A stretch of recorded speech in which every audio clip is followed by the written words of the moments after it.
The Browns are at a crossroads, and it's bigger than any single game. Three quarterbacks, massive stakes. One choice that could define Cleveland's next era. Do they bet on Deshaun Watson's elite talent, despite the injuries and cap hit, or hand the future to the young guns, Sanders or Gabriel, and hope they grow fast enough to win? This might be a bigger problem than anyone expected, because the Cleveland Browns are sitting at a quarterback crossroads that could define their next several seasons, and it's more complicated than just picking a starter. Right now, the Browns have three quarterbacks in the mix: Deshaun Watson, Dillon Gabriel, and Shedeur Sanders. On paper, it seems simple. Watson is the veteran proven at the highest level. But here's the problem. Football decisions aren't made on paper alone. Watson's contract is enormous. $230 million signed in 2022. Even after a recent restructure, his cap hit sits at roughly $45 million. That's not just a number, it's a ceiling that limits roster flexibility. That's money you could spend on pass rushers, offensive linemen, or even skill position depth. For a team that has three viable quarterbacks, holding onto that contract is a strategic burden. And here's where it gets interesting. The Browns could trade Watson. It won't be easy. Teams aren't lining up to take on a $45 million cap hit for a quarterback coming off two significant injuries. But if they can find a partner willing to work through the numbers, it opens the door to letting the younger quarterbacks take the reins. That's huge. It's not just a roster move. It's a franchise-altering decision. Now let's dig into the performance side. Dillon Gabriel played 10 games last season, totaling 937 yards and 7 passing touchdowns. Solid, but not flashy. Then there's Shedeur Sanders, who played 8 games and threw for 1,400 yards with 7 touchdowns. On paper, that looks better. More yards in fewer games.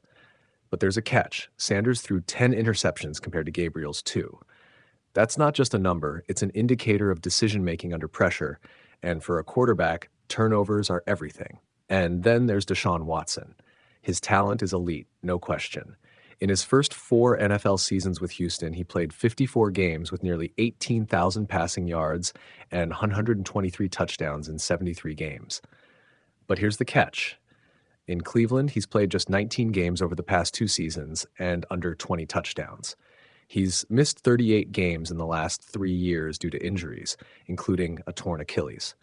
Availability is a huge factor in the NFL, and Watson's recent history is a red flag, even if the skill is still there. Head coach Todd Monken has been clear. He believes Watson can return to elite form. If a player has exhibited elite skill at one time, you give him the benefit of the doubt, he said. That's the classic NFL philosophy. Talent at that level is hard to replace. But the practical side of football is more complex. Can Watson stay on the field? Can he handle the full season, especially given the Browns' offensive scheme and the weapons around him? That's the real question. From a roster management perspective, the Browns have a dilemma. If they keep Watson, they're paying a huge cap number for a quarterback who may or may not be healthy and consistent. If they move on, they free up money and give a young QB a chance, but they also lose experience and proven leadership. And here's the subtlety most fans miss. Quarterback decisions aren't just about production, they're about risk management. Teams weigh every factor: talent, health, maturity, and the potential for locker room impact. Let's break down the younger quarterbacks. Dillon Gabriel is efficient, careful with the football, and doesn't make flashy mistakes. That's a critical trait for a team looking to minimize turnovers and protect a developing roster.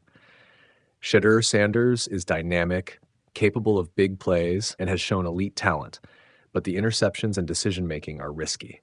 It's the classic trade-off, safety versus upside. For the Browns, both options have promise, but both come with questions, and the timing is important. This isn't a situation that can linger all offseason. The Browns need clarity before training camp. The offensive scheme, practice reps, and roster construction all hinge on knowing who the starter is. You can't build a season around 3 quarterbacks. You build it around one, with the other 2 as backups and developmental players. Now let's consider the optics and long-term implications. Moving on from Watson would send a message. Cleveland is prioritizing youth, flexibility, and the future. Keeping him signals patience, loyalty, and faith in elite talent returning from injury. Neither path is wrong, but the choice defines the culture. And in today's NFL, culture is everything. It affects free agent decisions, locker room dynamics, and the perception of the team league-wide. From an analytics standpoint, you can look at this in terms of expected value. Watson has a high ceiling, but high variance. He could return to elite performance, but he could also be limited by injuries or inconsistency. Gabriel is lower variance. He won't make big mistakes, but he also won't produce elite numbers immediately. Sanders is high risk, high reward, dynamic upside, but turnovers could cost games. The Browns are essentially running a decision model. Do they bet on high upside, stability, or a combination? Here's the hidden detail most fans miss. The Browns' offensive line and weapons factor heavily into this decision. Watson's elite when protected, and he thrives with strong receivers and tight ends. Sanders needs a system that mitigates mistakes and gives him high percentage throws. Gabriel benefits from structure and predictability. The QB choice doesn't exist in isolation, it cascades across the entire offense. And then there's the mental side. Watson is experienced, battle-tested, and can manage games under pressure. Young quarterbacks, no matter how talented, are still learning situational football.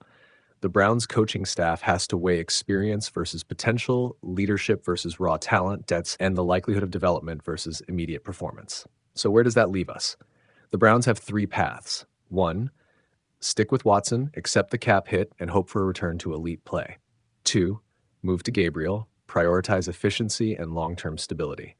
3, take a gamble on Sanders, chase upside, but accept mistakes and learning curves. And every path has consequences. This isn't just a quarterback decision. It's a franchise-defining choice. The cap, the culture, the roster construction, the future draft strategy, all of it ties back to this. So the real question isn't who the Browns want to start. It's what kind of team they want to be. Do they lean on proven talent and hope for health? Do they embrace youth and build for the next decade? Or do they try to balance knowing that uncertainty is part of the equation? Because in the NFL, talent gets you opportunities, but decision-making, the ability to choose the right path for the long term, that's what builds championships. And right now, Cleveland is staring at a decision that will echo for years. Will they bet on the known quantity of Deshaun Watson or pivot to the future with Gabriel or Sanders? And whichever choice they make, the ripple effects will touch every corner of the roster, the locker room, and the team's identity. The clock is ticking. Training camp is coming. And the Browns' quarterback mystery isn't just a storyline, it's the blueprint for the next era of this franchise. This might be a bigger problem than anyone expected, because the Cleveland Browns are staring at a quarterback decision that could reshape their entire future, and it's not as simple as picking a starter. Right now, there are 3 names in the mix: Deshaun Watson, Shedeur Sanders, and Dillon Gabriel. On paper, it looks like a dream scenario. Multiple options. But here's the tension. Watson's history is massive. A 3-time Pro Bowler, nearly 18,000 passing yards, over 120 touchdowns. He's elite when he's on the field. But here's the problem. He hasn't been on the field much. Injuries have robbed him of 38 games in the last 3 seasons. Torn Achilles, re-aggravated injuries, under 20 touchdowns since joining the Browns. And the financial side? Brutal. Watson's contract carries a $45 million cap hit even after a recent restructure. That's not just money. That's a massive hurdle to moving forward. Meanwhile, the youngsters are knocking on the door. Shedeur Sanders made the Pro Bowl in 2025, impressive for just 8 games, but his 10 interceptions raise eyebrows. Dillon Gabriel had steadier numbers, 937 yards, 7 touchdowns, only 2 interceptions in 10 games. So now the Browns are stuck. Do they stick with experience or take the gamble on youth? And here's where it gets even messier. Todd Monken has publicly said he believes Watson can still return to elite form. You always give the benefit of the doubt to a player who has exhibited elite skills, he said. That's the hope. But hope doesn't fix a $45 million cap hit or 38 missed games. The timing makes this even more complicated. The Browns need to narrow this QB race soon. One choice means committing to the veteran and potentially paying the price for inconsistency and injury risk. Another means giving the keys to one of the younger quarterbacks, risking growing pains but possibly building for the long term. And that's the tension the Browns are facing. Do they bet on the proven, injured star or the hungry, promising talent? No matter what they choose, this is going to define the next era in Cleveland, for better or worse. So here's the question lingering over the franchise. Will Watson reclaim his form, or is it finally time for the Browns to move on and let the future take over?